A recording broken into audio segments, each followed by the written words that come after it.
Hello friends, आपका स्वागत है मेरे यूट्यूब चैनल एडू कलर्स में। आज हम भारत के भूगोल में भारत की नदियों के बारे में पढ़ेंगे। भारत की नदियाँ बेसिकली दो भागों में बांटी गई हैं, एक हिमालय की नदियाँ और एक प्रायद्वीपीय भारत की नदियाँ। तो मैंने इस वीडियो में हिमालयी नदियों के ऊपर बनाया है पार्ट 1 करके, और प्रायद्वीपीय नदियाँ पार्ट 2 मैं इसके बाद बनाऊँगी। ठीक है फ्रेंड्स, अगर आपको मेरा वीडियो अच्छा लगता है तो कृपया इसे लाइक, शेयर एंड सब्सक्राइब ज़रूर करें। Thank you. चलिए आगे बढ़ते हैं। अब हम बात करते हैं हिमालय की नदियों के बारे में और प्रायद्वीपीय नदियों के बारे में। इनकी तुलना एक बार देख लेते हैं क्या क्या विशेषताएं हैं।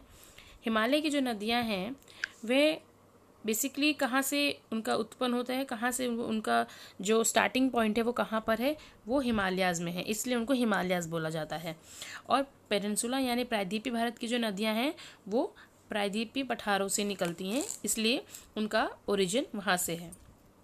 हिमालय नदियाँ काफ़ी लंबी हैं। ठीक है, हिमालय नदियाँ काफ़ी लंबी हैं, जबकि प्रायद्वीपीय नदियाँ जो हैं हिमालय नदियों के कंपैरिजन में थोड़ी छोटी हैं। हिमालय नदियाँ जो हैं वो हिमालय में जैसे बर्फ़ है, तो जब वो बर्फ़ पिघलती है तो उसका जो पानी है वो नदियों में जाके मिल जाता है, प्लस बारिश के द्वारा भी उन नदियों को पानी प्राप्त होता है। तो स्नो और रेन के दोनों के द्वारा पानी जो है नदियों को मिलता है। जबकि पेनिनसुला जो रिवर्स हैं इनको सिर्फ पानी रेन के द्वारा मिलता है, यहाँ पे कोई बर्फ़ वगैरह जो है नहीं है जो पिघल के इनमें मिले। ठीक है, इसमें एक और हम एक अंतर और देख सकते हैं कि जो हिमालय की नदियाँ हैं वो उनमें सारा साल पानी रहता है। वहाँ पर वो काफ़ी उन नदियों में पानी काफ़ी रहता है और हमेशा सारा मतलब 12 के 12 महीने जो है वहाँ पानी रहता ही रहता है। जबकि प्रायद्वीपीय नदियाँ जो हैं वहाँ पर कुछ नदियों में पानी जो है वो कम हो जाता है या सूख जाता है। ये इनमें मेजर जो डिफरेंस है इन दोनों हिमालयन रिवर्स में और पेनिनसुलर रिवर्स में, ये मेजर डिफरेंस है। अब हम बात करते हैं कि कौन कौन सी नदियाँ हैं जो हिमालय में बहती हैं, जो मुख्य रूप से बड़ी नदियाँ हैं, और कौन सी नदियाँ हैं जो प्रायद्वीपीय भारत में बहती हैं। तो गंगा, यमुना, सिंधु, ब्रह्मपुत्र, ये 3 नदियाँ जो हैं मुख्य रूप से उत्तर भारत में हिमालय क्षेत्र से निकलती हैं। और प्रायद्वीपीय भारत की नदियाँ हैं नर्मदा, तापी, गोदावरी, कृष्णा, कावेरी और महानदी। इस वीडियो में हम गंगा, सिंधु और ब्रह्मपुत्र, इन 3 नदी तंत्र के बारे में पढ़ेंगे। बाकी प्रायद्वीपीय नदियों के बारे में, इन सारी नदियों के बारे में हम अगले वीडियो में पढ़ेंगे। अभी हम सिर्फ गंगा, सिंधु और ब्रह्मपुत्र के बारे में पढ़ेंगे। देखिए, ये है भारत का नक्शा। मैं ऊपरी आपको उत्तरी भारत दिखाती हूँ।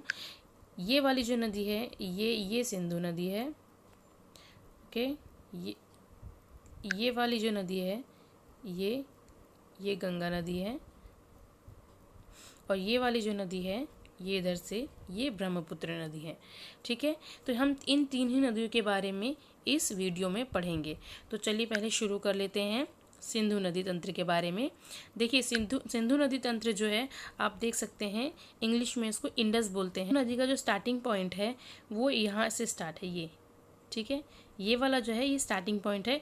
ये तिब्बत के मानसरोवर झील के निकट से ये नदी जो है वो उत्पन्न होती है, और उसके बाद इसका उद्भव यहाँ से होते हुए ऐसे जाते हुए इस तरीके से यहाँ पे ये आती है। ये यहाँ पे तिब्बत मानसरोवर से होते हुए कश्मीर में प्रवेश, लद्दाख से प्रवेश करती है। उसके बाद ये पाकिस्तान में आती है और अरेबियन सी में ये नदी जो है वो गिर जाती है। ये जो नदी है इसकी काफ़ी सारी सहायक नदियाँ हैं, जैसे कि जास्कर, नुब्रा, श्योक, हुंजा, सतलुज, ब्यास, रावी, चेनाब, झेलम, ये सारी इसकी सहायक नदियां हैं। देखिए, ये वाला जो तिब्बत का ये जो पॉइंट मैंने आपको सबसे पहले बताया, यहाँ से बेसिकली 3 नदियां निकलती हैं। इंडस के बारे में मैंने आपको बता दिया, सिंधु नदी के बारे में। दूसरी नदी है वो है सतलुज, और तीसरी है ब्रह्मपुत्र। ठीक है, ब्रह्मपुत्र। ये 3 नदी जो हैं वो यहाँ तिब्बत के मानसरोवर से निकलती हैं, कैलाश पर्वत से होते हुए। और अभी हम इंडस के बारे में बात कर रहे हैं। तो जो इंडस रिवर है इसकी जो मुख्य रूप से जो ये ज़्यादातर बहती है वो पाकिस्तान में बहती है। तिब्बत, भारत और पाकिस्तान में बहती है, जिसका ज़्यादातर हिस्सा पाकिस्तान में है। हम सिर्फ इसके जो सिंधु जल समझौता है उसके अनुसार हम सिर्फ 20%, इंडिया सिर्फ 20% ही इसके जल का यूज़ कर सकता है। इसकी जो लंबाई है वो तकरीबन 2900 किलोमीटर से थोड़ा सा ही कम है। और इसकी जो सहायक नदियां हैं जैसे सतलुज है, ब्यास है, रावी, झेलम, चेनाब है, ये नदियां जो हैं, जहाँ पे सारी नदियां मिल रही हैं, ये वाला जो पॉइंट है इसे हम बोलते हैं, ये पाकिस्तान के मिठानकोट में है। यहाँ पर ये सारी नदियाँ जो हैं वो सिंधु में मिल रही हैं। ब्यास नदी सिंधु में नहीं मिल रही है, ब्यास नदी सतलुज में मिलती है और सतलुज जाके फिर सिंधु नदी में मिठानकोट में मिलती है। तो ये सारा ये जो मैंने आपको सिंधु नदी तंत्र के बारे में बता दिया है। मैं एक बार आपको सतलुज, ब्यास, रावी, झेलम, चिनाब जो नदियाँ हैं इनको थोड़ा सा हाईलाइट कर देती हूँ। देखिए ये जो नदी है ये यहाँ पे ये झेलम है, ये नदी यहाँ पे ये चिनाब है, ये रावी है, ये छोटी सी ब्यास है जो सतलुज में मिल रही है, और ये सतलुज है ये वाली, और ये सारी यहाँ पे आके इस डॉट पे मिल रही हैं, इस डॉट पे आके मिल रही हैं। ये पाकिस्तान के मिठानकोट में है। ओके, तो ये हो गया हमारा सिंधु नदी तंत्र के बारे में।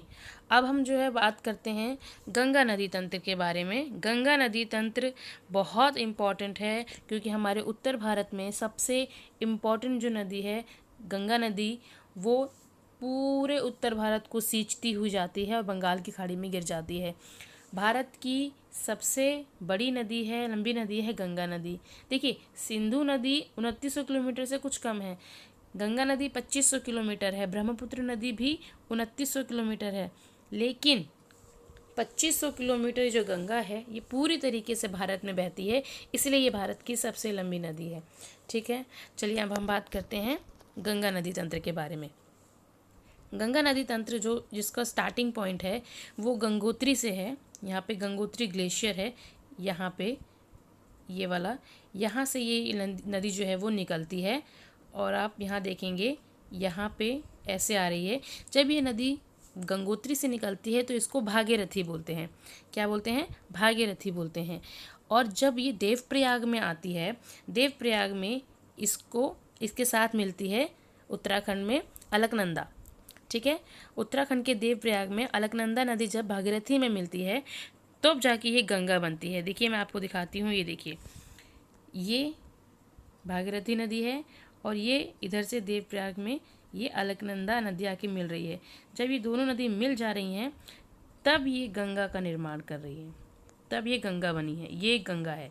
ठीक है, ये भागीरथी है, ये अलकनंदा है, और ये जब बन गई, दोनों मिल गई तो ये गंगा का निर्माण कर रही है। ठीक है, इतना समझ में आया आपको? ओके, आगे बढ़ते हैं। देखिए अब हम बात करते हैं कि जो गंगा नदी है यानी कि जो भागीरथी नदी है, ये अलकनंदा के मिलने के बाद गंगा बनी। उसके बाद ये पहाड़ों में काफ़ी किलोमीटर ये पहाड़ों पर ही बहती रहती है। हरिद्वार में जब ये आती है तब ये भारत के मैदानी भागों में प्रवेश करती है। ये कुछ बहुत इंपॉर्टेंट पॉइंट्स है, आप लिख सकते हैं इसको। ठीक है, हरिद्वार में जब ये मैदानी भागों में आती है तब ये वहाँ से प्रवेश करती है। उसके बाद अगर आगे हम देखें तो गंगा की हमें कुछ सहायक नदियाँ दिखेंगी। देखिए इस साइड से अगर आप देखें तो आपको यहाँ पर इसके समानांतर चलती हुई यमुना नदी दिखाई देगी। बिल्कुल इसके समानांतर चल रही है यमुना नदी, ये रही यमुना नदी, बिल्कुल इसके समानांतर चल रही है। और ये जो नदी है यहाँ पे इलाहाबाद के में इसका संगम हो रहा है। ठीक है, इलाहाबाद में यमुना नदी गंगा नदी में मिल रही है। इसके साथ साथ यमुना की जो सहायक नदियां हैं जैसे चंबल है, बेतवा है, केन है, ये यमुना की सहायक नदी हैं। और ये यमुना में पानी मिला के फिर ये यमुना नदी आगे जाके गंगा में इलाहाबाद में मिल जा रही हैं। इधर से हम देखें तो इधर सोन नदी है जो गंगा में मिल रही है, यमुना है, ये दो हो गई। उसके बाद ऊपर की साइड से अगर हम देखें उसके गंगा नदी के बहाव के लेफ़्ट साइड से, तो इधर नेपाल हिमालय से 3 नदियाँ निकलती हैं। ये गंडक, घाघरा और कोसी, ये 3 नदियाँ जो हैं ये नेपाल के हिमालय से निकल रही हैं और गंगा में मिल रही हैं। उसके बाद जब गंगा आगे बढ़ती है तब ये यहाँ वेस्ट बंगाल में आती है और फरक्का के पास बहती है। उसके बाद गंगा नदी जो है वो दो भागों में बट जाती है। एक भाग इसका वेस्ट बंगाल में चला जाता है और एक भाग जो है उसका बांग्लादेश में चला जाता है। जो भाग इसका वेस्ट बंगाल में चला जाता है वो हुगली नदी में बन जाता है, और जो इसका मेन पहले ये भागीरथी के नाम से जानी जाती थी, तो वही भागीरथी जो है वो बांग्लादेश में प्रवेश करती है। और बांग्लादेश में जैसे ही ये नदी प्रवेश करती है गंगा, तो वहाँ इसको पद्मा के नाम से बुलाया जाता है। किस नाम से बुलाया जाता है? पद्मा के नाम से। ये तो हो गया गंगा नदी तंत्र। अब हम बात कर लेते हैं ब्रह्मपुत्र नदी तंत्र के बारे में। ब्रह्मपुत्र जो है वो भी मानसरोवर कैलाश पर्वत से, तिब्बत से ही निकलती है, और ये बिल्कुल हिमालय के जो समानांतर है ये नदी जो है वो चलती जा रही है, देखिए। और यहाँ पर इंडिया में जब ये प्रवेश करती है तो इंडिया के अरुणाचल प्रदेश में नामचा बारवा के आगे ये यू कट लेती है, ऐसे यू कट लेते हुए अरुणाचल प्रदेश में नामचा बारवा से एंटर करती है। और जब अरुणाचल प्रदेश में ये एंटर करती है, बहती है, तो इसको वहाँ पे दिहांग बोलते हैं, ठीक है, दिहांग बोलते हैं। और जब ये असम में प्रवेश करती है तब इसका नाम ब्रह्मपुत्र पड़ता है, ठीक है। अच्छा, अब इसकी जो सहायक नदियां हैं वह है दिबांग, लोहित, केनुला, इसकी सहायक नदियां हैं। अच्छा, ये यहाँ पर मैं आपको बता दूं, जो इसका स्टार्टिंग पॉइंट है ब्रह्मपुत्र नदी का, तो ये जो स्टार्टिंग पॉइंट है, ये जो ग्लेशियर का नाम है वो है चेमा युंगडुंग ग्लेशियर। चेमा युंगडुंग ग्लेशियर, वहाँ से ये ब्रह्मपुत्र नदी जो है वो निकलती है। जब ब्रह्मपुत्र नदी असम से बहती हुई 740 किलोमीटर असम में बहती हुई ये जब बांग्लादेश में प्रवेश करती है, तब इसको वहाँ पे ब्रह्मपुत्र नहीं बोलते, तब इसको वहाँ पे जमुना बोलते हैं।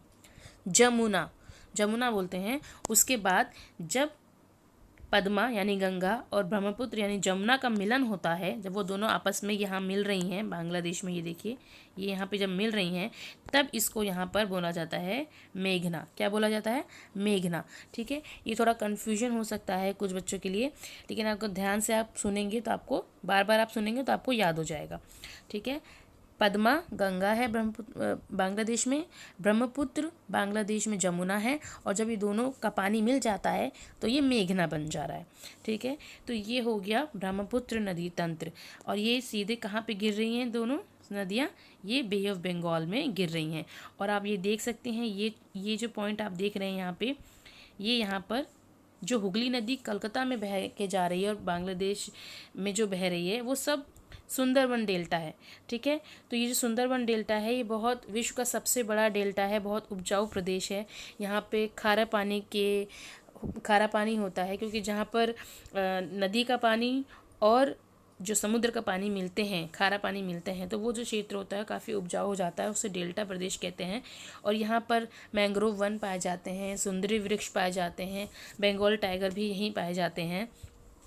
ये तो हो गए हमारे सिंधु नदी तंत्र, गंगा नदी तंत्र और ब्रह्मपुत्र नदी तंत्र। अब जो हम अगले वीडियो में बात करेंगे वो हम अपनी प्रायद्वीपीय नदियों के बारे में बात करेंगे।